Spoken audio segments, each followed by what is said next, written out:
Second year class आप सब खैर वाफियत से होंगे। अल्लाह आपको अपने इज्जो ईमान में रखे। अब हम एक्सरसाइज 1.2 करने वाले हैं। इससे पहले हम क्या कर चुके हैं भाई, एक्सरसाइज 1.1 हमारी कंप्लीट हो चुकी हुई है। अगर आपने वो वीडियो नहीं देखी तो मेरा चैनल मैथ विद याजलाई विजिट करें, वहां पर वो लेक्चर मौजूद है। वैसे मैं उसका लिंक जो है डिस्क्रिप्शन में भी दे दूंगा, लेकिन मेरा चैनल लाजमी विजिट कर लेना। तो एक्सरसाइज 1.2 में हम क्या करने वाले हैं, इसमें हमने चंद एक बेसिक कॉन्सेप्ट है, बेसिक फंक्शन है, वो हम समझने वाले हैं। फंक्शन कैसे समझेंगे, मैं आपको चंद एक निशानियां बताऊंगा, वो आपने याद रख लेनी है। तो समझे ये आपकी एक्सरसाइज आपकी पॉकेट में होगा, फिर इस तरह का क्वेश्चन कोई भी आपको आएगा आप आसानी से हल कर लेंगे। तो सबसे पहले हमारा फंक्शन कौन सा है जी, अलजेब्रिक फंक्शन। अब इसकी क्या निशानी है भाई, आपने कैसे पहचान रखनी है कि कौन सा फंक्शन जो है अलजेब्रिक फंक्शन है। उसके लिए आपने याद रखना है, अगर एडिशन, सब्ट्रैक्शन, मल्टीप्लिकेशन या डिवीजन, इन चारों में से, चारों सिंबल में से कोई भी एक सिंबल किसी भी वेरिएबल के दरमियान, किसी भी दो वेरिएबल के दरमियान आ जाए तो उसको आप बोलेंगे अलजेब्रिक फंक्शन। बात समझ आ गई। जैसे मैं लिखता हूं 2x³ प्लस 4y, तो ये आपका क्या हो जाएगा भाई, अलजेब्रिक फंक्शन हो जाएगा। समझ आ गई। या ऐसे लिख दूं 2x4/y, तो इसमें डिवीजन वाला ऑपरेशन अप्लाई हो रहा है।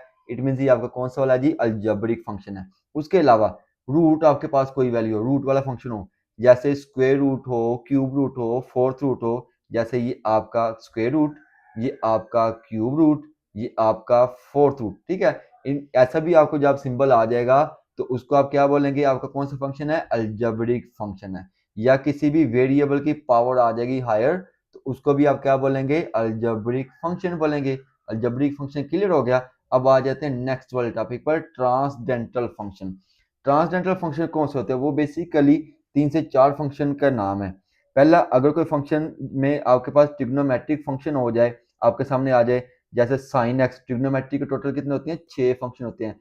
साइन, कॉज, साइन का उलट होता है कोसिकेंट, कॉज का होता है कोसिकेंट रेसिप्रोकल, और टेन का होता है कॉट। ये आपके सामने 6 फंक्शन में से कोई भी 6 फंक्शन में से एक आ जाए तो उसको आप क्या बोलेंगे, ट्रांसडेंटल फंक्शन है। या लोगार्थमिक वैल्यू आपके पास आ जाए, जैसे ln ऑफ x या log x, तो ऐसा भी आपके सामने कोई फंक्शन आ जाए उसको आप क्या बोलेंगे, वो आपका ट्रांसडेंटल फंक्शन है। या एक्सपोनेंट वाली वैल्यू ई ऑफ एक्स या 2 की पावर एक्स। अब देखो ई की पावर एक्स से मुराद है ये आपका एक्सपोनेंट है। कांस्टेंट की पावर वेरिएबल आ जाए उसको भी आप क्या बोलेंगे, आपका एक्सपोनेंट है, फंक्शन है। ओके जी। इनमें से इन तीनों में से कोई भी फंक्शन आपके सामने आ जाए तो उसको आप बोलेंगे ट्रांसडेंटल फंक्शन। बात समझ आ गई। अब ट्रांसडेंटल फंक्शन की 2 टाइप्स आ गए। पहला, नॉन फंडामेंटल ट्रांसडेंटल फंक्शन।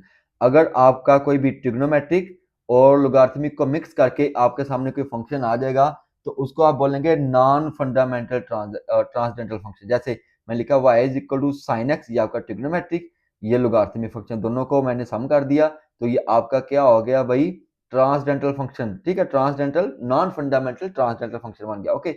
अगर ये देखो ई ऑफ एक्स और 2f(x), इनको अगर मैं प्लस का साइन लगा दूं तो ये आपका नॉन फंडामेंटल ट्रांसडेंटल फंक्शन होगा तो ट्रांसडेंटल ही, लेकिन नॉन फंडामेंटल हो जाएगा। अब आ जाते हैं जी फंडामेंटल में। फंडामेंटल में बेसिक आपके पास एक ही खास किस्म का फंक्शन होगा, हो जाएगा। जैसे या तो ट्रिग्नोमेट्री का कोई एक हो जाएगा, या लोगारिथम का कोई एक हो जाएगा, या एक्सपोनेंट का कोई भी एक फंक्शन आपके सामने आ जाएगा तो आपका फंडामेंटल ट्रांसडेंटल फंक्शन हो जाएगा। जैसे y is equal to 2f(x) is equal to y is equal to sine of x, तो ये आपका क्या आ जाएगा, फंडामेंटल ट्रांसडेंटल भी समझ आ गई, नॉन फंडामेंटल ट्रांसडेंटल की भी समझ आ गई, और ट्रांसडेंटल की भी आई होप समझ आ गई है। अगर आपको समझ आ गई है तो वीडियो को लाइक लाजमी कर दिया करें। तो आते हैं भाई एक्सरसाइज 1.1 और उसके क्वेश्चन नंबर 1 पे। क्वेश्चन नंबर 1 में देखो उसने क्या हमसे बोला है, वो कहता है कि आपने अलग करने हैं किनको, अलजेब्रिक फंक्शन को। आपको कुछ फंक्शन दिए गए हैं, कहता है कि इसमें से आपने अलजेब्रिक फंक्शन उठा के अलग कर दें।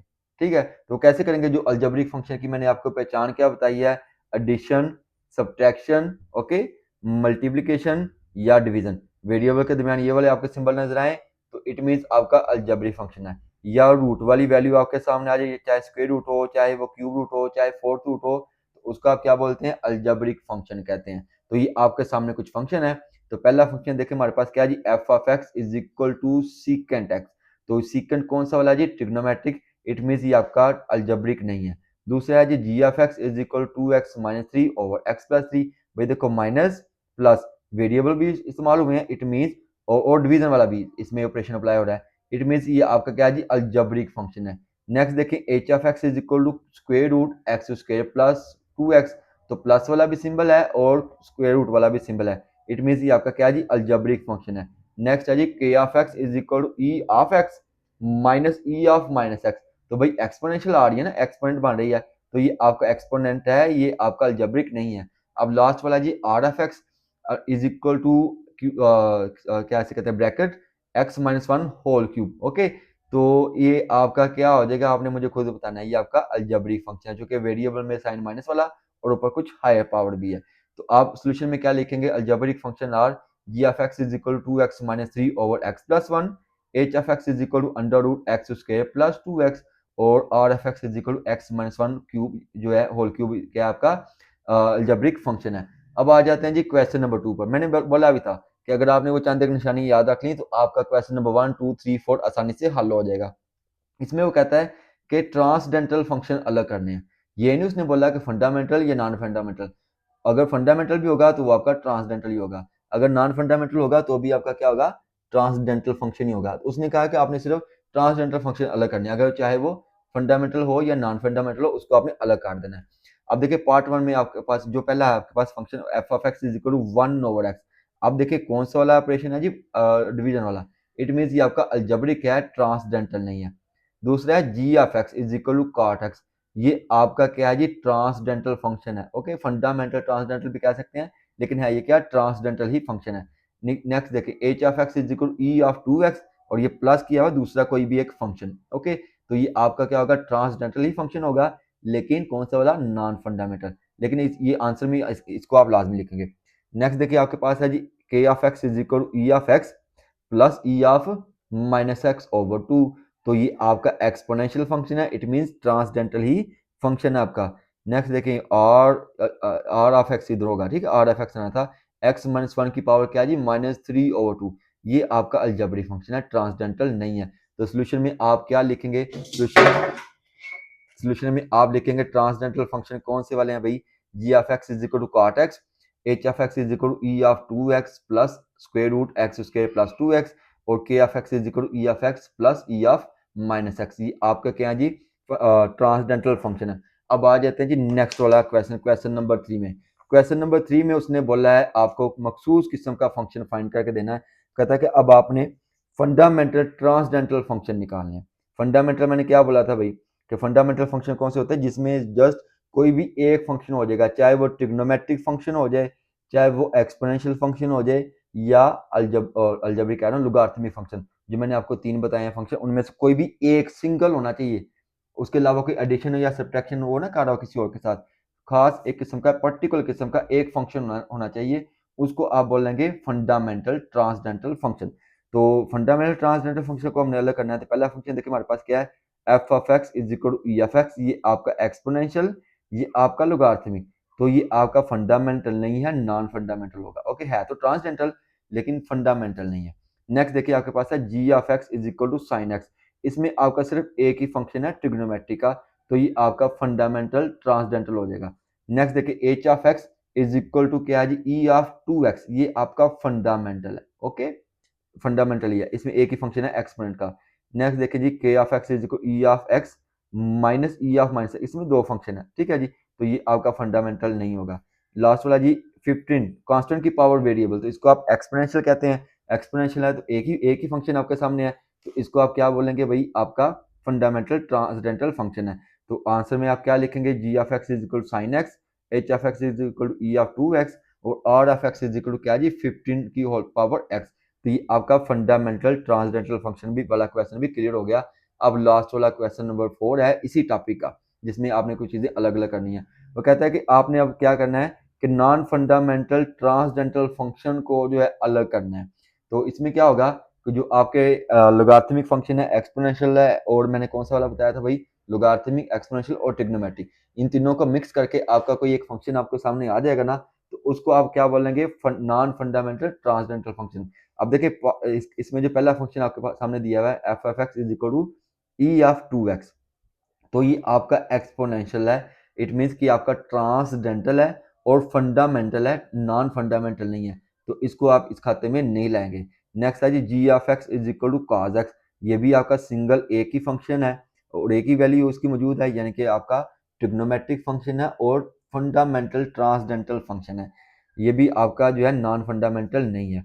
लास्ट वाला है आपके पास एच ऑफ एक्स इज, ओ नहीं, ये आगे भी कुछ है। H of x is equal to की पावर एक्स, ये कांस्टेंट की पावर वेरिएबल यानी कि एक्सपोनेंशियल है, ये फंडामेंटल है, नॉन फंडामेंटल नहीं है। लास्ट में देखें जी, सेकंड लास्ट है, k of x is equal to cos square cos x square. इसमें दो फंक्शन है, यानी कि काज एक्स को काज एक्स के साथ मल्टीप्लाई करवाया गया है। दो फंक्शन को एडिशन या सब्ट्रैक्शन या डिवीजन कर दी जाएगी ना, जो मैंने तीन बताए हैं, तो वो आपका नॉन फंडामेंटल हो जाएगा। तो जस्ट ये आपका क्या है जी, नॉन फंडामेंटल ट्रांसडेंटल फंक्शन है। कितना प्यारा सा नाम है ये।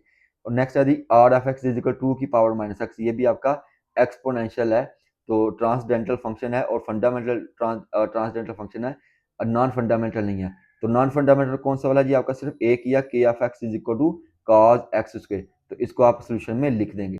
अब हमारा क्वेश्चन नंबर 5 है। क्वेश्चन नंबर 5 में आपको जो है एक एक्सपोनेंशियल फंक्शन दिया गया है। वो कहता है कि उसकी आपने डोमेन निकालनी है, रेंज निकालनी है और साथ में उसका ग्राफ भी बनाना है। जो 9 क्लास में नई बुक आई थी 2025 में, उसमें भी आपको एक्सपोनेंशियल फंक्शन दिया गया है और जस्ट आपको क्या, आपसे क्या पूछा गया है कि उसका ग्राफ बना दें। लेकिन सेकंड ईयर में क्या उसने बोला है कि आपने उसकी डोमेन भी निकालनी है, रेंज भी निकालनी है और कुछ पॉइंट्स हैं, कुछ प्रॉपर्टीज हैं, वो भी आपने डिस्कस लाजमी करनी है। तो भाई एक्सपोनेंशियल फंक्शन क्या होता है, ऐसा फंक्शन जिसमें कांस्टेंट को बेस बनाकर उसकी पावर जो है वेरिएबल रख देंगे, तो उसको आप बोलेंगे एक्सपोनेंशियल फंक्शन। तो उसकी स्टैंडर्ड फॉर्म क्या होती है, y is equal a of x. A आपका कांस्टेंट है जो कि बेस है, x आपका वेरिएबल है जो कि पावर है। ओके, तो ये आपका एक्सपोनेंशियल फंक्शन है। साथ में कुछ कंडीशंस हैं कि a की वैल्यू, ये जो आपका a है ना, हमेशा ग्रेटर देन 1 होना चाहिए, ये याद रखना है। और a is not equal to 1, यानी कि a इक्वल टू 1 नहीं होना चाहिए। क्यों नहीं होना चाहिए, अब देखें, अगर a आपका 1 हो जाए, 1 की जितनी मर्जी पावर ले लें, चाहे 2 ले लें, चाहे 100 ले लें, चाहे 1000 ले लें, तो आपका आंसर हमेशा क्या आएगा, 1 आ जाएगा। तो वो एक्सपोनेंशियल नहीं रहेगा। तो a की वैल्यू जो है क्या होनी चाहिए, ग्रेटर देन 1 होनी चाहिए और a जो है 1 नहीं होना चाहिए। अगर ग्रेटर देन 1 हो जाए तो ग्राफ किस तरह का बनेगा, ये भी आप सुन लें। अगर a की वैल्यू ग्रेटर देन 1 होगी तो ग्राफ जो है आपका हमेशा इंक्रीजिंग होगा, ऊपर की जाना जल्दी से, रैपिडली जो उसकी उसमें ग्रोथ आएगी।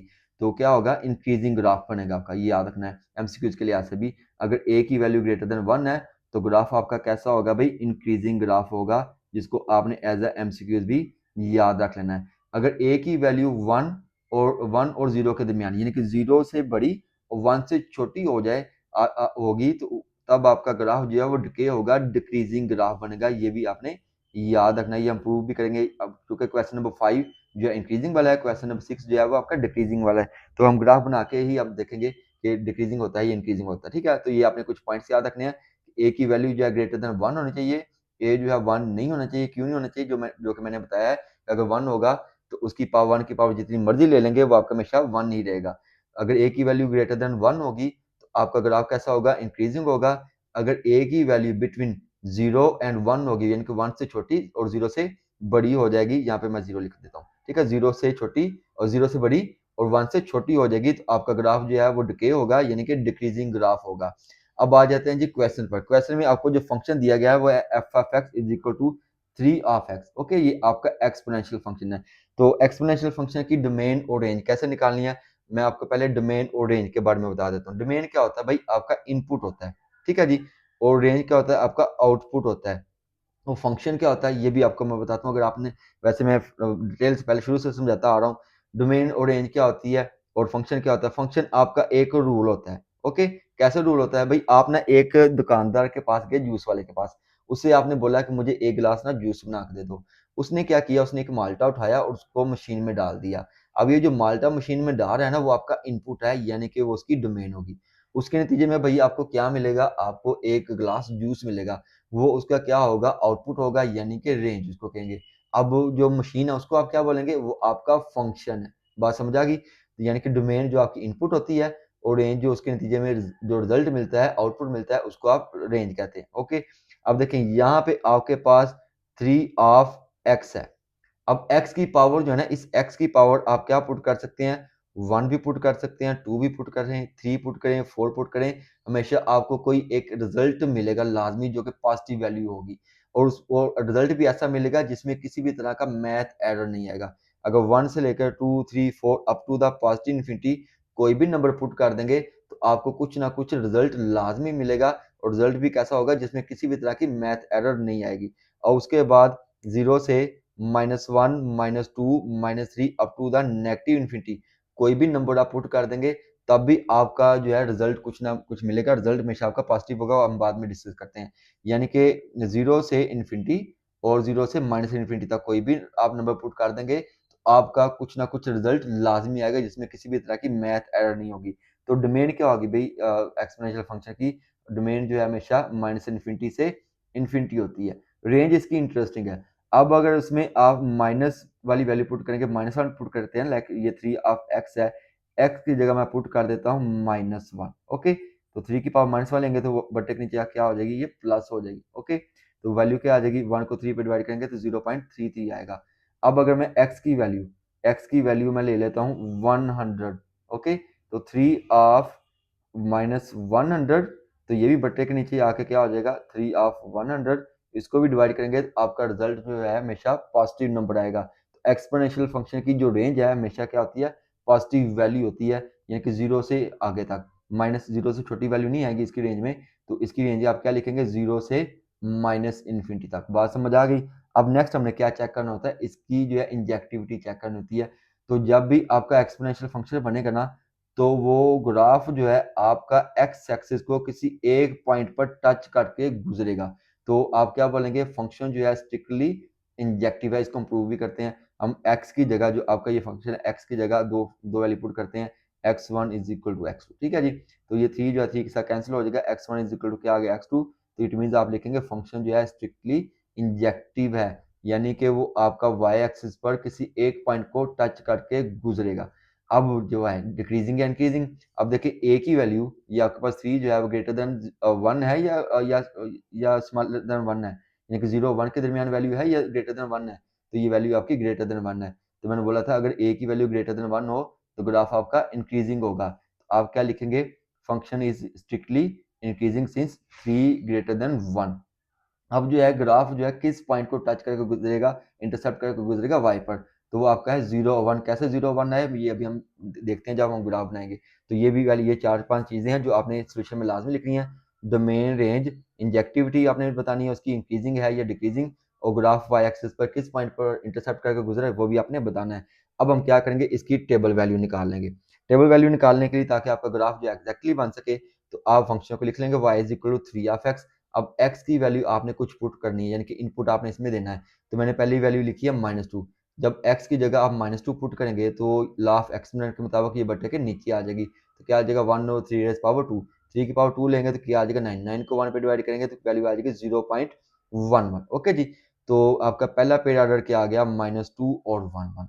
अब आप x की जगह क्या पुट कर लेंगे, -1। तो मैंने इस x की जगह क्या पुट कर दिया, -1। तो ये 3 की पावर -1 है, बटे के नीचे आके क्या हो जाएगी, 1/3। 3 को 1 पे डिवाइड करेंगे तो वैल्यू आ जाएगी 0.33। दूसरा पेड ऑर्डर आपके पास क्या आ गया, -1 और 0.33 आ गया। अब आप क्या करेंगे, x की जगह 0 पुट करेंगे। तो अब जब आप इस x की जगह 0 पुट करेंगे तो जिसकी पावर 0 होती है वो हमेशा 1 के इक्वल होता है। तो दूसरा पेड ऑर्डर क्या आ जाएगा, नेक्स्ट वाला 0 और 1। तो आप लिखेंगे 0 और 1, यही आपका इंजेक्टिव वाला वैल्यू है, यानी कि y एक्सिस पे इस पॉइंट पर इंटरसेप्ट करके गुजरेगी। जब हम ग्राफ बनाएंगे तो पता चल जाएगा। अब नेक्स्ट पुट करेंगे 1। तो 3 की पावर 1 लिखेंगे तो क्या आ जाएगा, 1। तो पेड़ ऑर्डर आ जाएगा 1 और 3। फिर आप 3 की पावर क्या लिखेंगे, 2, यानी कि x की जगह आप क्या पुट कर देंगे 2, तो वैल्यू आ जाएगी 9। तो नेक्स्ट पेड़ ऑर्डर 2 और 9। अब आप क्या करेंगे, इसका ग्राफ बनाएंगे।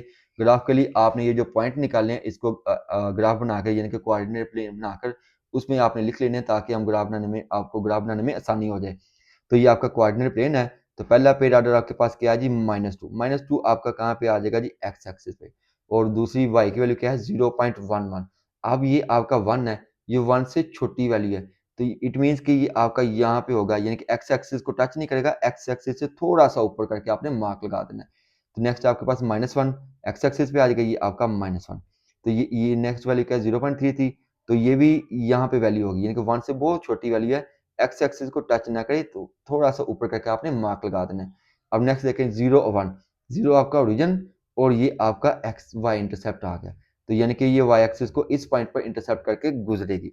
नेक्स्ट है जी 1 और 3। वन आपका जो आ गया एक्स एक्सिस पर और 3 आपका वाई एक्सिस। अब देखो इसमें शार्प इंक्रीज आ रहा है, यहाँ पे आपका जाके ये पॉइंट बन जाएगा। ओके, यहाँ पे आपका पॉइंट बन जाएगा। नेक्स्ट है जी आपका 1 3 होगा 2 और 9, 2 आपका एक्स एक्सिस पर और 9 जो आपका वाई एक्सिस पर, यहाँ पे आपका ये मार्क बन जाएगा। अब आपने क्या करना है, अब आप देखें गौर से, ये आपका पहला पॉइंट था, इनको आप मिलाते जाएंगे तो आपको जो है एक शार्पली जो है इंक्रीज नजर आएगा। तो यही होता है एक्सपोनेंशियल ग्राफ, एक्सपोनेंशियल फंक्शन का ग्राफ। अब हमारा क्वेश्चन नंबर 6 है। क्वेश्चन नंबर 6 भी सेम वैसा ही है जैसा क्वेश्चन नंबर 5 है, लेकिन इसमें थोड़ी सी तब्दीली है। एक छोटा सा काम आपको एक्स्ट्रा करना पड़ेगा। वो क्या करना पड़ेगा वो मैं आपको बताता हूँ। ठीक है, फंक्शन देखिए आपके पास क्या जी, f of x is equal to 1 और 3 और पावर के दे दी हुई है एक्स दे दिया हुआ, यानी कि कांस्टेंट की पावर एक्स है। इट मीन्स के फंक्शन जो है आपका एक्सपोनेंशियल है।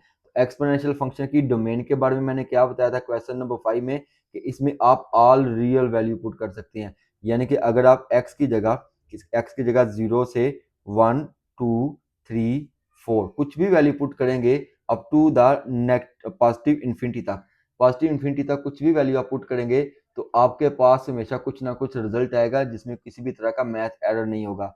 अगर आप 0 से छोटी value like -1 -2 -3 up to the negative infinity भी कोई भी वैल्यू पुट करेंगे तो आपको कुछ ना कुछ रिजल्ट मिलेगा, किसी भी तरह की मैथ एरर नहीं आएगी।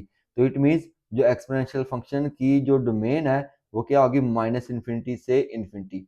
अब रेंज क्या होती है, रेंज जो इसकी इंटरेस्टिंग होती है, जो मैंने आपको शुरू में बताया है कि अगर आप लाइक इधर मैं लिखता हूँ कि 5 की पावर x, ठीक है जी, तो इधर मैं x की पावर लिख लेता हूँ -5, एक्स की जगह हम पुट कर लेते हैं -5, तो ये बटे के नीचे के आके क्या हो जाएगा 5 तो रिजल्ट आपका हमेशा क्या आएगा, पॉजिटिव वैल्यू आती है, यानी कि 0 से बड़ी वैल्यू आती है up to the positive infinity तक। तो आप क्या लिखेंगे, रेंज 0 से इन्फिनिटी तक। अब नेक्स्ट आपने क्या बताना होता है, इंजेक्टिव। तो भाई जो आपका फंक्शन होता है ना, कौन सा वाला, एक्सपोनेंशियल फंक्शन, हमेशा जो है वाई एक्सिस को किसी एक पॉइंट पर टच करके गुजरेगा। तो आपने फंक्शन के बारे में क्या लिखेंगे, फंक्शन इज स्ट्रिक्टली इंजेक्टिव है। इंजेक्टिव से मुराद क्या है, किसी एक पॉइंट पर ही वो टच करके गुजरेगा। तो इसको हम प्रूव भी करेंगे। एक्स की जगह ये जो आपका पावर एक्स है, इसकी जगह आप क्या पुट करेंगे, x1 और x2। ये 3 जो है 3 1 और 3 जो है 1 और 3 से कैंसिल हो जाएगा। x1 इज इक्वल टू क्या आ गया, x2 आ गया। दो डिफरेंट आपके पास आउटपुट आ गए हैं। इट मीन्स के फंक्शन क्या आपका इंजेक्टिव है। ओके जी, नेक्स्ट आपने क्या बताना होता है कि फंक्शन इंक्रीजिंग है या डिक्रीजिंग है। अब आप देखिए 1 और 3 जो है आपकी वैल्यू 0 से बड़ी है, ठीक है, 0 से, ए जो है 0 से बड़ा है और छोटा किससे है जी, 1 से। अगर इस तरह की कंडीशन आ जाएगी तो मैंने क्या बोला था कि 1 से आपकी वैल्यू जो है वो छोटी हो, ठीक है, और ए की वैल्यू 1 से छोटी हो और 0 से बड़ी हो तो ग्राफ आपका हमेशा डिक्रीजिंग होगा। तो आप क्या लिखेंगे, फंक्शन इज स्ट्रिक्टली डिक्रीजिंग, और ये वाई एक्सिस को एक पॉइंट पर 0 और 1 पर इंटरसेप्ट करके गुजरेगा। ओके हो गया। तो नेक्स्ट अब आपने क्या निकालना है जी, इसका टेबल। टेबल के लिए आप क्या पुट करेंगे, पहले आप x की जगह -2 पुट करेंगे। तो इस x की जगह मैंने क्या पुट कर दिया, -2। तो भाई -2 है ना, तो आप क्या करेंगे, लॉ ऑफ एक्सपोनेंट के मुताबिक इनकी जो है न्यूमिनेटर है उसको डिनोमिनेटर, डिनोमिनेटर को न्यूमिनेटर बना देंगे। यानी कि 1 और 3 है तो क्या आ जाएगा, 3 की पावर 2 बन जाएगा। तो 3 की पावर 2 लेंगे तो क्या आ जाएगा आपके पास 9। तो पहला पेयर ऑर्डर आपके पास क्या आ गया, -2 और 9। अब आप क्या पुट करेंगे, x की जगह -1, x की जगह -1 पुट करेंगे तो ये इसको आप क्या करेंगे, रोटेट कर देंगे। तो वैल्यू आ जाएगी 3 रेज पावर 1 क्या होगी, 3 होगा। दूसरा पेयर ऑर्डर आपके पास -1 और 3 आ जाएगा। देखो माइनस पुट कर रहे हैं, वैल्यू रिजल्ट आपका जो है पॉजिटिव आ रही है, ठीक है। नेक्स्ट आप पुट करेंगे 0, तो जब x की जगह 0 पुट करेंगे तो जिसकी पावर भी 0 होती है वो किसके इक्वल होता है, 1 के इक्वल होता है। तो यही आपका क्या होता है, इंजेक्टिव पार्ट होता है, यानी कि वो 0 और 1 को इंटरसेप्ट करके गुजरेगा। नेक्स्ट आप पुट कर लेंगे 3 और 2, तो जब 2 पुट करेंगे तो ये क्या हो जाएगा, 1/9। तो आपकी वैल्यू आ जाएगी 2 और 1/9। अब हम इसका ग्राफ बनाएंगे। ग्राफ में देखिए पहला आपका पेयर ऑर्डर क्या था, -2 और 9। तो -2 आपका कहाँ पे आ जाएगा, एक्स एक्सिस पर, और 9 आपका आ जाएगा वाई एक्सिस पर। तो ये आपका 9, इसको आप आगे की तरफ बनाएंगे और -2 को आप ऊपर की जानब लेके जाएंगे। तो अगर स्केल यूज कर लेंगे तो आपके लिए ज़्यादा बेहतर हो जाएगा। तो ये आपका पॉइंट हो जाएगा -2 और 9, ये इसको आप कर लेंगे मार्क। नेक्स्ट देखिए आपके पास क्या है जी, नेक्स्ट आपके पास -1 और 3 है। -1 आपका कहाँ पे आ जाएगा, एक्स एक्सिस पर, और 3 आपका कहाँ पे आ जाएगा जी, ये आपका वाई एक्सिस पर। इसको आप आगे की तरफ बढ़ा लेंगे और 1 को ऊपर की जानब लेके जाएंगे। जहाँ पे मिलेगा वहाँ पे आपने क्या बना लेना, मार्क लगा लेना है। पहला मार्क किया है और 1 और -2 और 9 का, दूसरा मार्क आपने 1 और -1 और 3 का लगा लिया है। नेक्स्ट देखिए 0 1, ये आपका 0, ये आपका 1, यानी कि ये वो पॉइंट है इंटरसेप्ट पॉइंट जहाँ पे आपका ग्राफ ने इंटरसेप्ट करके गुजरना है वाई एक्सिस को। अब नेक्स्ट देखें आपके पास क्या पॉइंट है, 1 और 3, 1 को 3 पे डिवाइड करेंगे तो आपके पास 0.33 आ जाएगा, यानी कि 1 आपका कहाँ पे आ जाएगा एक्स एक्सिस पर, और 0.33 आपका ओरिजिन से थोड़ा सा ऊपर करके, यानी कि वाई एक्सिस ये आपका 1 है ना, जो ओरिजिन को टच तो नहीं करेगा लेकिन थोड़ा सा ऊपर करके इसको आगे की तरफ रहें, इसको आगे की तरफ रहें, जहाँ पे मिलेगा वहां पे आपका मार्क बन जाएगा, यानी कि थोड़ा सा ऊपर करके। ओके, नेक्स्ट देखिए आपके पास है जी 2 और 0.11, यानी कि 1/9 को मैंने जो है डिवाइड कर लिया तो आपके पास 0.11 आ गया। तो ये भी आपका कहाँ पे आ जाएगा, ओरिजिन से थोड़ा सा ऊपर करके, तो आपका ये आपका 2। ओके, तो थोड़ा सा ऊपर करके जो है आपका ये मार्क बन जाएगा, ऐसे करके इसको थोड़ा सा इधर करके आप मार्क लगा लेंगे, जो एक्स एक्सिस को टच ना करेगा, तो यही आपका हो जाएगा ग्राफ। अब आपने क्या करना है, ऊपर से नीचे की जाना पाएंगे, जो ये शो करेगा, जो इंडिकेट करेगा ग्राफ जो है वो शार्पली डिक्रीज हो रहा है, ठीक है, इस थोड़ा सा आपने टच करना है ऐसे करके, तो ये किस चीज को शो कर रहा है कि ग्राफ जो है वो डिक्रीज हो रहा है। अब हमारा क्वेश्चन नंबर 7 है। क्वेश्चन नंबर 7 में वो कहता है कि आपने कुछ फार्मूले जो हैं वो प्रूव करने हैं, और फार्मूले भी कौन से वाले हैं, हाइपरबोला फार्मूले हैं। और ये हाइपरबोला क्या होता है और हाइपरबोलिक फंक्शन क्या होते हैं, अभी उससे पहले आपको याद होगा कि एक्सपोनेंशियल फंक्शन किसे कहते हैं, ऐसे फंक्शन जिसमें कांस्टेंट की पावर जो है वो वेरिएबल हो जाए, उसको आप क्या कहते हैं, एक्सपोनेंशियल फंक्शन कहते हैं। अब एक्सपोनेंशियल फंक्शन को आगे लेकर चले ना, यानी कि उसकी जो एप्लीकेशन होती है वो आपके हाइपरबोलिक फंक्शन होते हैं। हाइपरबोलिक फंक्शन जो है आपका हाइपरबोला से रिलेट करते हैं, और हाइपरबोला क्या होते हैं, हाइपरबोला जो है एक कर्व शेप, दो मुख्तलिफ किस्म की शेप होती हैं, यानी कि ग्राफ पर अपोजिट डायरेक्शन में दो कर्व शेप जो बनती हैं उसको आप हाइपरबोला कहते हैं। समझ आ गई, यानी कि जो आपके ट्रिग्नोमेट्रिक होता है ना वो आपका सर्कल से रिलेटेड होता है, और जो हाइपरबोलिक फंक्शन जो होते हैं वो किससे रिलेटेड होते हैं, दो अलग टाइप के यू शेप के कर्व शेप की से रिलेट करते हैं हाइपरबोलिक फंक्शन। अब वो कहता है कि इनको आपने प्रूव करना है, उनको प्रूव करने के लिए आपने कुछ फार्मूले हैं वो याद रखने हैं, साइन हाइपरबोला, काज हाइपरबोला और टैन हाइपरबोला, ये 3 बेसिक फंक्शन है। अगर इनको याद रख लेंगे तो इसके रेसिप्रोकल जो है वो भी आपको याद हो जाएंगे। साइन के लिए क्या होता है, काज के लिए क्या होता है, भाई काज जो है ना वो माइनस को ऑब्जॉर्व कर लेता है, तो काज के लिए एक्सपोनेंशियल के दरमियान साइन कोसा लगा देंगे आप प्लस वाला, साइन जो है उसके साथ साइन हमेशा माइनस का आएगा, तो e of x minus e of minus x है, और काज में देखें ई of x plus e of minus x, यानी कि कॉस जो है माइनस को क्या कर देता है, प्लस कर देता है, यानी कि साइन में साइन माइनस का आएगा और कॉस में क्या आ जाएगा, प्लस का आ जाएगा। अब साइन और कॉस की रेशियो ले लेंगे तो आपके पास tan वाला फार्मूला बन जाएगा, e of x minus e of minus x over e of x plus e of minus x. Okay, जब आप इसको रेसिप्रोकल कर लेंगे, इसको उलट कर लेंगे, तो आपके सीकेंट कोसेकेंट और कॉट वाला फार्मूला भी बन जाएगा। अब आते हैं जी टॉपिक पर पार्ट 1 में उसने दिया है 1 minus ten hyperbola square x is equal to आना चाहिए सीकंट हाइपरबोला स्क्वायर एक्स के।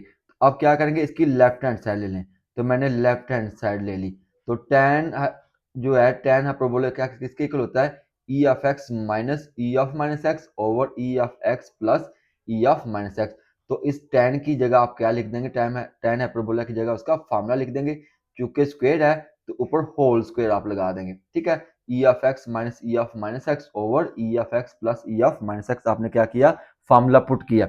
ओके जी, अब आपने क्या करना है, अब ये देखिए होल स्क्वायर है ना, होल स्क्वायर ऊपर वाली वैल्यू के ऊपर भी है और नीचे वाली वैल्यू के ऊपर भी है, यानी कि न्यूमिनेटर के ऊपर पावर 2 है, डिनोमिनेटर के ऊपर पावर 2 है, तो क्या करेंगे दोनों के ऊपर अलग करके लिख देंगे, तो मैं लिख दिया e of x minus e of minus x whole square over e of x plus e of minus x whole square. Just आपने स्क्वायर को दोनों दोनों के ऊपर लिख दिया।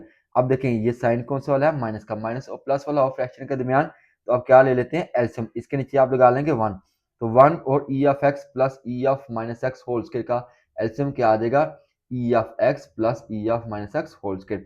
उसके बाद आप क्या करवा देंगे, इनको क्रॉस करवा देंगे, e of x plus e of minus x whole square 1 से मल्टीप्लाई करेगा तो क्या आ जाएगा, e of x plus e of minus x whole square. Okay, जब 1 जो है इस वाली रकम के साथ मल्टीप्लाई करेगा तो ये वाली टर्म आ जाएगी। अब आप देखिए ये आपका a plus b whole square, ये a minus b whole square, वो किसके इक्वल होता है भाई, ये मैंने फार्मूला लिखा a plus b whole square minus a minus b whole square किसके इक्वल होता है, 4ab के। a आपके पास क्या है, ई ऑफ एक्स, b आपके पास क्या है, ई ऑफ माइनस एक्स, क्या लिखेंगे 4 ई of x dot e of minus x, denominator वाली वैसे की वैसी। अब देखिए ई of x minus e of x के साथ कैंसिल हो जाएगा, आपके पास क्या आ जाएगा 4/e(x) plus e(-x) whole square. अब ये 4 किसका स्क्वायर है भाई 2 का, तो क्या लिखेंगे 2/e(x) plus e(-x) whole square. अब ये देखिए ये किसका रेसिप्रोकल बन रहा है, ये रेसिप्रोकल बन रहा है भाई cos का, यानी कि cos का रेसिप्रोकल क्या होता है सीकंड होता है, और चूंकि स्क्वायर है तो क्या आ जाएगा सीकंड हाइपरबोला स्क्वायर x, ये हमने प्रूव करना था। अब आ जाते हैं जी इसके दूसरे पार्ट में। दूसरे पार्ट में वो कहता है कि कोसिकंड हाइपरबोला स्क्वायर एक्स जो है इक्वल होना चाहिए cot hyperbola square x minus 1 के। तो चूंकि ये एक टर्म है इसको सॉल्व करते हुए हमें थोड़ा टाइम लग जाएगा, तो अब क्या करेंगे इसकी राइट हैंड साइड ले लेंगे, क्योंकि इसमें दो वैल्यू है, दो वैल्यू की को सॉल्व करेंगे तो कुछ ना कुछ रिजल्ट आपके पास आ जाएगा। तो मैंने राइट हैंड साइड ले ली, तो कॉट हाइपरबोला एक्स की वैल्यू आप पुट करेंगे, क्योंकि कॉट किसका रेसिप्रोकल होता है जी tan का, तो tan को रेसिप्रोकल करके उसका फॉर्मूला पुट कर देंगे e(x) plus e(-x) over e(x) minus e(-x). तो मैंने जस्ट क्या किया कॉट हाइपरबोला x की जगह उसका फॉर्मूला पुट किया, चूंकि स्क्वायर है तो स्क्वायर वैसे का वैसे आएगा -1। फिर आप वही काम करेंगे, स्क्वायर जो है डिनोमिनेटर वाली वैल्यू के ऊपर भी है और डिनोमिनेटर वाली वैल्यू के ऊपर भी है, तो दोनों के ऊपर क्या लिख देंगे स्क्वायर और स्क्वायर लिख दिया स्क्वायर। अब क्या करेंगे एलसीएम ले लेंगे, एलसीएम के लिए क्या करते हैं इनको क्रॉस करवा देंगे, 1 करेगा e(x) plus e(-x) whole square से मल्टीप्लाई, तो क्या आ जाएगा e(x) plus e(-x) whole square. अब e(x) माइनस e(-x) की जो है होल स्क्वायर 1 से मल्टीप्लाई करेगा तो वही टर्म आ जाएगी। अब फिर वही शक्ल बन गई, ये आपका a plus b whole square minus a minus b whole square, वो किसके इक्वल होता है जी 4ab के, जो मैंने फॉर्मूला बताया a plus b whole square minus a minus b whole square किसके इक्वल हो जाएगा 4ab। ए आपके पास है e(x), बी आपके पास क्या है जी e(-x), तो आप देखेंगे 4.e(-x), के साथ कैंसिल हो जाएगा, तो आपके पास क्या आ जाएगा 4/e(x) minus e(-x) whole square. अब 4 किसका स्क्वायर है जी 2 का, तो क्या आ जाएगा 2/e(x) minus e(-x) whole square. अब ये माइनस है ना, इट मीन्स ये साइन का रेसिप्रोकल है, तो साइन किसका होता है जी कोसिकन का, तो लिख देंगे कोसिकन हाइपरबोला स्क्वायर एक्स। हमारा 3 वाला पार्ट है, 3 वाले पार्ट में आपको दो साइड दी हुई लेफ्ट हैंड साइड और right hand side. Left hand side को सॉल्व करने में थोड़ा सा टाइम लग जाएगा, तो आप क्या करेंगे राइट हैंड साइड ले लें, ये शॉर्ट सा आपका काम हो जाएगा। तो मैंने राइट हैंड साइड ले ली, वो क्या है sine hyperbola x dot cos hyperbola x. आपने क्या करना है साइन हाइपरबोला एक्स की वैल्यू पुट कर देंगे, 2 आपका बाहर आ जाएगा, तो साइन में क्या आता है लामत माइनस वाली आती है, e(x) minus e(-x) over 2, cos में क्या होता है प्लस वाली वैल्यू आती है, तो क्या आ जाएगा e(x) प्लस e(-x) ओवर 2। अब देखिए 2 जो है वो 2 के साथ क्या हो जाएगा कैंसिल, तो आपके पास क्या आ जाएगा e(x) minus e(x) plus e(-x). अब देखिए ये आपका a, ये माइनस ये b, ये a प्लस और b, a minus b a plus b किसके इक्वल होता है a square minus b square के। a आपके पास क्या है जी e(x), क्या आ जाएगा e(2x), ओके जी। बी आपके पास क्या है e(-x), क्या आ जाएगा e(-2x) ओवर 2। अब आप देखें क्या करेंगे भाई, आपका साइन हाइपरबोला एक्स का फार्मूला क्या होता है e(x) माइनस e(-x). अब यहाँ पे चूंकि वैल्यू 1 है तो इधर भी आपका क्या है जी 1, अगर आप इसको डबल कर देंगे तो इधर भी x के साथ क्या वैल्यू आ जाएगी डबल हो जाएगी, तो ये क्या है जी हाइपरबोला डबल वाला फार्मूला है, तो क्या आ जाएगा साइन हाइपरबोला 2x। ये अब आ जाते हैं जी पार्ट 4 में। पार्ट 4 में भी दो साइड हैं, लेफ्ट हैंड साइड और राइट हैंड साइड। आप क्या करेंगे राइट हैंड साइड को ले लेंगे, चूंकि लेफ्ट हैंड साइड को लेके जाएंगे तो लंबा प्रोसेस हो जाएगा, तो मैंने राइट हैंड साइड लिख ली। राइट हैंड साइड में कौन सा फंक्शन है cos का और साइन का, तो cos का cos हाइपरबोला की वैल्यू पुट करेंगे और साइन हाइपरबोला की वैल्यू पुट करेंगे, चूंकि स्क्वायर है तो दोनों के ऊपर भी क्या आ जाएगा स्क्वायर आ जाएगा, ओके जी।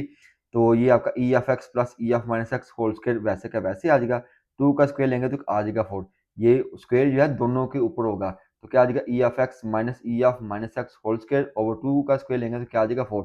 अब क्या करेंगे दोनों का एलसीएम ले लेंगे, दोनों बटे के नीचे वैल्यू सेम है, तो आपका एलसीएम के आ जाएगा 4 आ जाएगा, लेकिन अब वो फार्मूला आपका नहीं बन रहा, अब आपको इसको एक्सपेंड करना पड़ेगा दोनों फार्मूलों को। ये आपका a plus b whole square है, ये आपका a minus b whole square है, तो किसके इक्वल होता है जी a square plus b square plus 2ab।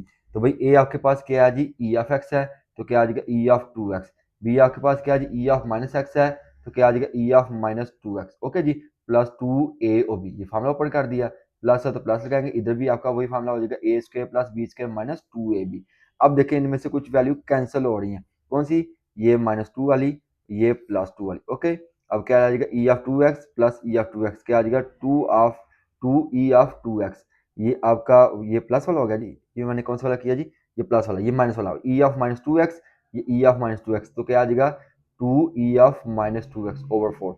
अब देखो इनमें कॉमन क्या आ रहा है, 2 कॉमन ले लेंगे तो आपके पास कुछ शक्ल इस तरीके से बन जाएगी e(2x) प्लस e(-2x). अब यहाँ पे देखिए कोएफिशिएंट आपका डबल है, तो यानी कि ये cos वाला प्लस वाली वैल्यू है ना, तो cos वाली वैल्यू आ जाएगी, 2 1 जा 2, 2 2 जा 4 आ गया, तो ये डबल वाला फार्मूला आ गया। तो cos हाइपरबोला x किसके इक्वल होता है, e(x) प्लस e(-x), यहाँ पे चूंकि कोएफिशिएंट 1 है तो यहाँ पे भी 1 है, अगर इसको डबल कर देंगे तो यहाँ पे भी वैल्यू क्या आ जाएगी, डबल आ जाएगी, यानी कि cos 2x आपका आंसर आ जाएगा। अब हमारा क्वेश्चन नंबर 8 है। क्वेश्चन नंबर 8 में भी उसने कहा है कि हाइपरबोला फार्मूला को आपने प्रूव करना है। भाई ये जो फार्मूले प्रूव हो रहे हैं ना, इसको आपने याद भी रखना है, क्योंकि नेक्स्ट चैप्टर में जाके ये इस्तेमाल भी होंगे। तो आपके पास फार्मूला क्या दिया, tan इनवर्स x जो है वो कहता है इक्वल होना चाहिए 1/2 natural log 1 plus x over 1 minus x. वो कहता है कि x की जो डोमेन है ना 1 नहीं होनी चाहिए, अगर 1 रखेंगे ना तो ये सारी वैल्यू क्या हो जाएगी, 0 हो जाएगी। इट मीन्स कि आपकी जो है डोमेन जो है आपकी 1 नहीं होनी चाहिए, x की जगह आप 1 पुट नहीं कर सकते। तो आप क्या करेंगे, जब आपने फार्मूले को प्रूव करना है तो आप इसकी लेफ्ट हैंड साइड को ले लेंगे। लेफ्ट हैंड साइड आपके पास क्या जी, tan इनवर्स x। अब tan इनवर्स x को आप रख लेंगे y के बराबर, तो लिखेंगे let y is equal to tan inverse x। अब चूंकि ये आपका इनवर्स फंक्शन है ना, तो जब इधर आएगा तो आपका tan वाला फंक्शन हो जाएगा, तो क्या बन जाएगा, tan y is equal to x। यहाँ तक समझ आ गई। अब यानी कि x आपके इक्वल हो गया tan y के, तो tan हाइपरबोला वाला फार्मूला आप इस्तेमाल कर लेंगे। तो वो किसके इक्वल होता है, ई ऑफ वाई, चूंकि अब वेरिएबल हमारे पास क्या है जी, वाई है, जो इसके साथ थीटा, सॉरी यहाँ पे जो थीटा है वो हमारे पास क्या है जी, वाई है, तो क्या आ जाएगा e of y minus e of minus y over e of y plus e of y. तो इसकी जगह आप क्या करेंगे, value e of minus y, okay, यहाँ पे माइनस वाई आएगा, तो आपने जस्ट क्या कर लेना, फार्मूला पुट कर देना है। तो मैंने tan वाई की जगह हाइपरबोला वाला फार्मूला अप्लाई कर दिया। अब आपने क्या करना है, भाई मैथ का एक रूल है, अगर आप किसी चीज से मल्टीप्लाई कर रहे हैं ना और साथ ही उससे डिवाइड कर दे तो कोई इशू नहीं आता। अगर आप कोई चीज़ ऐड कर रहे हैं साथ ही सब्ट्रैक्ट कर दें तभी कोई इशू नहीं आता। अब देखिए हमें ये शक्ल कुछ हल होती हुई नज़र नहीं आ रही, तो आपने क्या करना है, इसके साथ ई ऑफ वाई से ही मल्टीप्लाई कर देंगे, इसको ई ऑफ वाई से क्या कर देंगे, डिवाइड कर देंगे, तो लिखेंगे multiplying e of y and e of y, multiply करेंगे ई ऑफ वाई से और डिवाइड भी आप किससे कर देंगे, ई ऑफ वाई से। तो मैंने ई ऑफ वाई से मल्टीप्लाई कर दिया, ई ऑफ वाई से ही डिवाइड कर दिया। तब ई ऑफ वाई से मल्टीप्लाई करेगा तो क्या आएगा, ई ऑफ 2y। अब जब e of y e of minus y से मल्टीप्लाई करेगा तो दोनों क्या हो जाएंगे, कैंसिल हो जाएंगे। देखो e of minus y dot e of y, तो ये क्या हो जाएंगे, कैंसिल हो जाएंगे, तो क्या आ जाएगा आपके पास 1 आ जाएगा। अब नीचे भी सेम वही प्रोसेस होगा, ई ऑफ वाई से मल्टीप्लाई करेगा तो क्या आएगा, ई ऑफ 2y। जब e of y e of minus y से मल्टीप्लाई करेगा तो कैंसिल हो जाएगा, क्या बच जाएगा आपके पास, 1 बच जाएगा। यहाँ तक समझ आ गई। अब इसके नीचे लगा लेंगे 1, इनको करा देंगे आप क्रॉस मल्टीप्लाई, तो ई ऑफ 2y प्लस 1 जो है x से मल्टीप्लाई करेगा तो क्या आ जाएगा, x into e of 2y plus 1, 1 करेगा ई ऑफ 2y माइनस 1 से मल्टीप्लाई तो ई ऑफ 2y माइनस 1 नहीं आ जाएगा, ओके जी। अब क्या करेंगे, x को अंदर मल्टीप्लाई करेंगे, x करेगा ई ऑफ 2y से मल्टीप्लाई तो क्या आ जाएगा, ई ऑफ 2y, x करेगा 1 से मल्टीप्लाई तो x ही आ जाएगा। अब आपने क्या करना है, ये जो आपके पास एक्सपोनेंशियल फंक्शन है ना, इनको आप एक जगह पे इकट्ठा कर लेंगे और वेरिएबल को एक साइड ले जाएं। ये plus x e of 2y है, तो जब दूसरी साइड पर आएगा तो क्या आ जाएगा, minus x e of 2y, okay जी। ये -1 है, इधर आके क्या हो जाएगा, +1, इधर आपके पास क्या आ गया, x+1, इधर आपके पास e of 2y minus e of x और sorry minus x e of 2y आ जाएगा, ओके जी। अब देखिए इनमें से कुछ कॉमन आ रहा है, ई ऑफ 2y आपका कॉमन आ रहा है, ई ऑफ 2y कॉमन ले लेंगे तो क्या बचेगा, 1 माइनस एक्स। अब ये इधर आके क्या हो जाएंगे, डिवाइड, तो ई ऑफ 2y किसके इक्वल हो जाएगा, x+1 ओवर 1 माइनस एक्स। अब यहाँ पे आपके चूंकि हमें आंसर में क्या चाहिए, नेचुरल लॉग चाहिए, नेचुरल लॉग चाहिए, तो आप क्या करेंगे, नेचुरल लॉग चाहिए ना आपको, तो नेचुरल लॉग से आप क्या कर देंगे, दोनों साइडों पर ले लेंगे या मल्टीप्लाई कर दें, लिखेंगे taking natural log on both side, x+1 over 1 minus x के साथ भी नेचुरल लॉग लगा देंगे, ई ऑफ 2y के साथ भी आप क्या लगा देंगे, नेचुरल लॉग लगा देंगे, तो पावर जो है वो क्या हो जाएगी, लॉग से पहले आ जाएगी। तो लॉग ई किसके इक्वल होता है जी, 1 के इक्वल होता है। ये वाली लेफ्ट हैंड साइड तो आप वैसे के वैसे लिख देंगे, तो लॉग ई की जगह आप क्या लिख देंगे, 1, ठीक है। तो लॉग ई की जगह आपने 1 लिख देंगे, 1 2 वाई से मल्टीप्लाई करेगा तो 2y आ जाएगा, 2 ने इधर आकर क्या हो जाएगा, डिवाइड हो जाएगा, तो क्या बन जाएगी रकम आपके पास, 1/2 natural log 1 plus x over 1 minus x. भाई वाई आपने क्या पुट किया था, वाई आपने tan इनवर्स एक्स पुट किया था, तो वाई की जगह आप पुट कर देंगे tan, तो आपके पास वही शक्ल आ जाएगी, tan inverse x is equal to 1/2 natural log 1 plus x over 1 minus x. ये आपने क्या करना था, प्रूव करना था। अब हमारा दूसरा पार्ट है। दूसरे पार्ट में भी आपको एक फॉर्मूला दिया गया जिसको आपने प्रूव करना है, तो आप क्या करेंगे, लेफ्ट हैंड साइड को ले लेंगे क्योंकि इसका फॉर्मूला आपके पास होता है। तो लेफ्ट हैंड साइड आपके पास क्या है, कॉट हाइपरबोला इनवर्स एक्स। तो भाई इसको आप क्या करेंगे, y के इक्वल पुट कर लेंगे। Let y is equal to cot hyperbola inverse x. अब ये इनवर्स है, तो इधर आकर क्या हो जाएगा, कॉट बन जाएगा। तो cot hyperbola y is equal to x. अब आपने क्या करना है, कॉट हाइपरबोला एक्स का फॉर्मूला पुट कर लेंगे, यानी कि यहाँ पे आपके पास क्या जी, y है। तो क्या आ जाएगा, e of y plus e of minus y over e of y minus e of minus y. ये आपने क्या किया, कॉट का जस्ट फॉर्मूला पुट किया। सेम वही प्रोसेस। अब देखो ये आगे से सिंप्लीफाई नहीं हो रहे, तो आप क्या करेंगे, ई ऑफ वाई से ही आप ऊपर मल्टीप्लाई कर देंगे, ई ऑफ वाई से नीचे क्या कर देंगे, डिवाइड कर देंगे। तो क्या आ जाएगा, e of y over e of y. E of y जो है ई ऑफ वाई से मल्टीप्लाई करेगा तो क्या आ जाएगा, e of two y. Okay, e of y ने जब ई ऑफ माइनस वाई से मल्टीप्लाई करना तो क्या आ जाएगा आपके पास, वन। ई ऑफ वाई से मल्टीप्लाई करेगा तो e of two y. E of y minus e of minus y से मल्टीप्लाई करेगा तो क्या आ जाएगा, वन आ जाएगा। अब फिर वही काम, इसके नीचे वन लगा देंगे, इनको करा देंगे cross. E of two y minus one जो है एक्स से मल्टीप्लाई करेगा तो क्या आ जाएगा, x into e of two y minus one. Okay, one करेगा e of two y plus one से मल्टीप्लाई, तो आपकी वही शक्ल आ जाएगी। अब क्या करना है, एक्स को अंदर मल्टीप्लाई कर देंगे, तो क्या आ जाएगा, x e of two y minus x. Okay, ये माइनस और एक्स, ये e of two y plus one वैसे का वैसे ही। अब आप क्या करेंगे, ई ऑफ एक्स वाली यानी कि एक्सपोनेंशियल वाली वैल्यू को एक जगह पे इकट्ठा कर लेंगे। ओके, तो ये माइनस एक्स है, इधर आके क्या हो जाएगा आपका प्लस एक्स हो जाएगा। ये plus e of two y है, तो इधर आके minus e of two y हो जाएगा। अब दोनों में कॉमन क्या आ रहा है, e of two y. E of two y common ले लेंगे तो क्या बच जाएगा, x minus one. X minus one इधर आकर क्या हो जाएगा आपका, डिवाइड हो जाएगा। तो e of two y is equal to क्या आ जाएगा, one plus x over one minus x. क्योंकि आंसर में आपको नेचुरल लॉग चाहिए, तो क्या करेंगे, taking natural log on both side. तो natural log e of two y is equal to natural log one plus x over one minus x. तो power जो है पहले आ जाएगी, तो क्या बन जाएगा, two y natural log e natural log one plus x over one minus x. तो नेचुरल लॉग ई किसके इक्वल होता है जी, वन के इक्वल होता है। तो आपके पास वैल्यू की आ जाएगी ई ऑफ सॉरी वन के इक्वल हो गया, two y is equal to natural log one plus x over one minus x. अब टू इधर आके हो जाना है divide, one over two natural log one plus x over one minus x आ गया। अब वाई आपने क्या पुट किया था, कॉट हाइपरबोला एक्स, तो उसकी वैल्यू पुट करेंगे, तो आपके पास जो फॉर्मूला हमने प्रूव करना था उस वही शक्ल आ गई।